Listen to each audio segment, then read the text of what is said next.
ការញ៉ាំទឹកដោះគោក្តៅឧណ្ហៗមួយកែវនៅពេលល្ងាចគឺផ្ដល់អត្ថប្រយោជន៍យ៉ាងសម្បូរបែបវាមានគុណសម្បត្តិល្អយ៉ាងណានោះអញ្ចឹងសូមបងប្អូនទាំងអស់គ្នាតាមដាននៅវីដេអូមួយនេះឲ្យបានរហូតដល់ចប់អត្ថប្រយោជន៍ទី1ជួយឲ្យគេងលក់ស្រួលនិងគេងលក់បានស្កប់ស្កល់ទឹកដោះគោមានផ្ទុកសារធាតុអាស៊ីតអាមីណូមួយយ៉ាងឈ្មោះថា tryptophan ដែលជួយរាងកាយក្នុងការផលិតសារធាតុ serotonin និង melatonin សារធាតុទាំងនេះមាន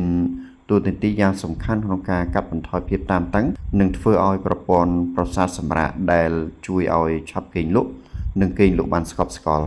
អត្ថប្រយោជន៍ទី2ជួយដល់ការលូតលាស់និងជួសជុលកោសិកាក្នុងកំឡុងពេលដែលយើងគេងលក់រាងកាយនឹងធ្វើការជួសជុលផ្នែកដែលខូចខាតកម្រិតប្រូតេអ៊ីនខ្ពស់នៅក្នុងទឹកដោះគោអាចផ្ដល់ជាអាហារបំប៉នដល់សាច់ដុំនិងជួយដល់ការលូតលាស់កោសិកាបានយ៉ាងល្អ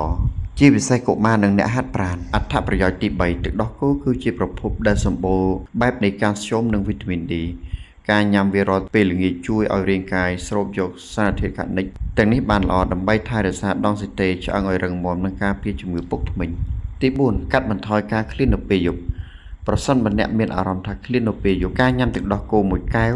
អាចជួយឲ្យអ្នកមានអារម្មណ៍ថាឆ្អែតបានយូរវាជួយទប់ស្កាត់ការញ៉ាំអាហារសម្រន់ដែលមានជាតិស្ករឬក៏កាឡូរីខ្ពស់មុនចូលគេងដែលជាកត្តាមួយជួយដល់ការគ្រប់គ្រងទម្ងន់បានផងដែរ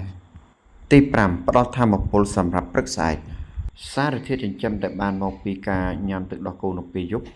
នឹងត្រូវរាងកាយយកទៅបំលែងជាថាមពលដែលធ្វើឲ្យអ្នកមានអារម្មណ៍ស្រស់ស្រាយនិងមានកម្លាំងនៅពេលភ្ញាក់ពីគេងនាពេលព្រឹកចំណុចគួរឲ្យកត់សម្គាល់ប្រសិនជាអ្នកមានបញ្ហាប្រព័ន្ធរំលាយអាហារពិបាកក្នុងការរំលា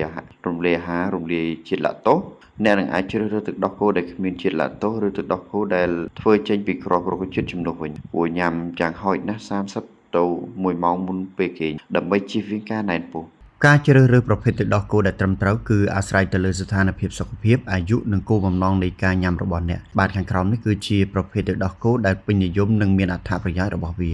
បាទទី1គឺទឹកដោះគោស្រស់នេះជាជម្រើសទូទៅដែលសម្បូរទៅដោយសារជាតិកាល់ស្យូមប្រូតេអ៊ីននិងវីតាមីន D ទឹកដោះគោដែលមានជាតិខ្លាញ់ពេញល្អសម្រាប់កុមារកំពុងលូតលាស់ឬក៏អ្នកចង់បង្កើនទម្ងន់ទឹកដោះគោដែលមានជាតិខ្លាញ់ទាបល្អសម្រាប់មនុស្សពេញវ័យឬអ្នកដែលចង់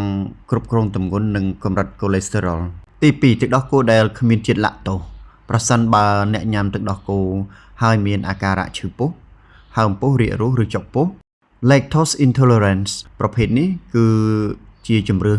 ដ៏ល្អបំផុតវាមានសារធាតុចិញ្ចឹមដូចទឹកដោះគោស្រស់ដែរគ្រាន់តែវាបំបែកជាតិស្ករឡាក់តូសចេញដើម្បីងាយស្រួលក្នុងការរំលាយទី3ទឹកដោះគោចម្រាញ់ពីគ្រាប់ធញ្ញជាតិជម្រើសនេះល្អសម្រាប់អ្នកដែលចង់ញ៉ាំបួសឬអ្នកដែលអាឡែហ្ស៊ីជាមួយទឹកដោះគោសត្វទឹកដោះគោអាល់ម៉ុនមានកាឡូរីទាបនិងសម្បូរដោយវីតាមីន E ប៉ុន្តែប្រូតេអ៊ីនតិចជាងទឹកដោះគោស្រស់ទឹកដោះគោសណ្តែកសៀងមានកម្រិតប្រូតេអ៊ីនប្រហាក់ប្រហែលនឹងទឹកដោះគោស្រស់និងគ្មានជាតិកូលេស្តេរ៉ុលទឹកដោះគោស្រស់សាឡៃមានជាតិសរសៃ fiber ខ្ពស់ជួយដល់ការរំលាយអាហារនិងមានជាតិផ្អែមពីធម្មជាតិទី4ទឹកដោះគោជូរទឹកដោះគោប្រភេទនេះសម្បូរទៅដោយប្រូបាយអូទិកបាក់តេរីល្អដែលជួយដល់សុខភាពពោះវៀន